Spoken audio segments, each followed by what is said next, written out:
Hello friends, ఈరోజు మా ఆఫీస్లో టిఫిన్ వచ్చేసి స్పోర్ట్స్ విత్ గీ. నాకు నచ్చదు కాబట్టి ఓన్లీ స్పోర్ట్స్ ఒకటే వేసుకున్నాను. దాని పక్కన లెమన్తో పాటు కూడా తినొచ్చు, కానీ నేను తినను అది, ఎందుకంటే నాకు నచ్చదు. దాని పక్కన ఫ్రూట్స్ ఉంటాయి. ఆ ఫ్రూట్స్లో వాటర్ మిలాన్ ఎందుకంటే నాకు డిహైడ్రేట్ ఎక్కువ ఉంటుంది, అందుకే వాటర్ మిలాన్ తింటా.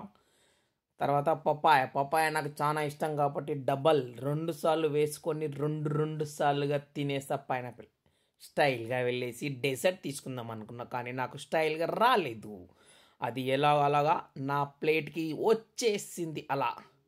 దాని తర్వాత అక్కడికి నేను ఆయిల్ ఫుడ్ దగ్గరికి వెళ్ళాను. టిఫిన్ వచ్చేసి బోండా నాకు ఎక్కువ నచ్చదు కాబట్టి ఒకటే వేసుకున్నాను.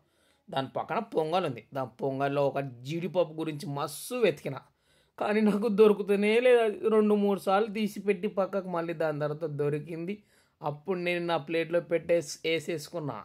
దాని తర్వాత నాకు ఇప్పుడు ఎనర్జీ కావాలి కాబట్టి ఆమ్లెట్ దగ్గరకు వచ్చాను. ఆమ్లెట్ వచ్చేసి 2 రకాలు ఉన్నాయి. నాకు వచ్చేసి ఆంటీకి వచ్చి నాకు మసాలా ఆమ్లెట్ ఇవ్వమని చెప్పాను. అది వేసేసినాం కాబట్టి, ఎందుకంటే ఆమ్లెట్ వేసుకున్నాం కాబట్టి దాని పక్కనే దోశ ఉంటుంది. దోశ నాకు మసాలా దోశ అంటే ఇష్టం. 2 కాంబినేషన్ తినాలంటే ఇంకా ఇష్టం, అందు గురించి చేయించుకున్నాను అది. దాని తర్వాత బాయిల్డ్ ఎగ్స్ మీకు చూపించలేదు, కాకపోతే నేను బాయిల్డ్ ఎగ్స్ కూడా తింటాను. బాయిల్డ్ ఎగ్స్ కూడా వేసుకున్నాను. ఇది నా ఫైనల్ ప్లేటింగ్. చూడండి, సబ్స్క్రైబ్.